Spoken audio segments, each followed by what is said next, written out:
মন্তেশ্বর ব্লকের জামনা গ্রাম পঞ্চায়েতের অধীনে গনগুনিয়ায় গ্রামে প্রত্যেক বছর মাঘ মাসে প্রথম অমাবস্যায় এই রটন্তী কালী পুজো অনুষ্ঠিত হয়। এই পুজো বহু প্রাচীন পুজো বলেই জানালেন গ্রামবাসীরা। এই পুজোকে ঘিরে 3 দিন বিভিন্ন অনুষ্ঠানের মধ্যে দিয়ে অনুষ্ঠিত হয়, পাশাপাশি একটি মেলাও বসে। বুধবার এই পুজো শুরু হয়, পরের দিন বৃহস্পতিবার রটন্তী কালী মায়ের নিরঞ্জন হয়। নিয়ম নীতি মেনে নিষ্ঠা সহকারে পুজো অনুষ্ঠিত হয়। 8 থেকে 80 সকলেই আনন্দে মেতে ওঠেন এই পুজোকে ঘিরে।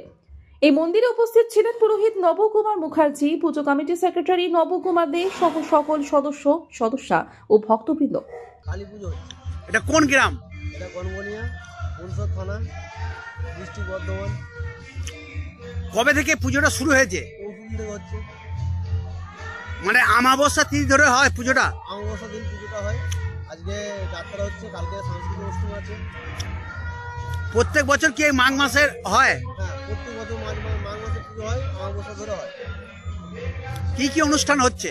আজকে যাত্রা বলা হচ্ছে, কালকে সাংস্কৃতিক অনুষ্ঠান হবে। আজকে আমাদের এখানে হচ্ছে রটন্তী কালী পুজো হচ্ছে, তো এটা প্রত্যেক মাঘ মাসে হয়। এই পুজোটা প্রাচীন পুজো আর কি। এই পুজো উপলক্ষে খুব আনন্দ হয়, আমরা প্রত্যেক বছর সবাই খুব আনন্দ করি। বলি থেকে অনেক কিছু মানে খুবই জাগ্রত, আমাদের মা প্রচুর জাগ্রত। প্রত্যেক বছর এই পুজোয় আসেন? গ্রামের বহু প্রাচীনতম প্রথা অনুযায়ী যে আমাদের কালী পুজো শ্রী শ্রী কালী মাতাও উপলক্ষে পূজা সমাপন করেছে বহু পূর্বপুরুষ ধরে, এবং এখানকার পুরোহিত বা সেবাহিত হিসাবে নবকুমার মুখার্জি এই গ্রামের সমস্ত মানুষকে আহ্বান করে শুধুমাত্র এই পুজোটির অনুষ্ঠানটার জন্য। এই পুজোতে আমাদের এখানে 2 নাইট অনুষ্ঠান করা হয়।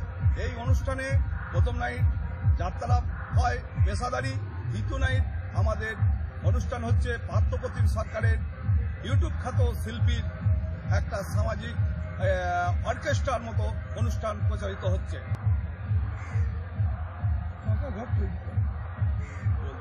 পরবর্তী পর্যায়ে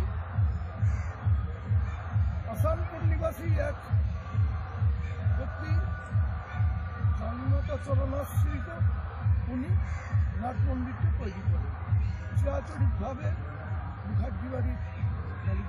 মন্তেশ্বর থেকে মৃত্যুঞ্জয় যশোর রিপোর্ট, আনন্দ বার্তা।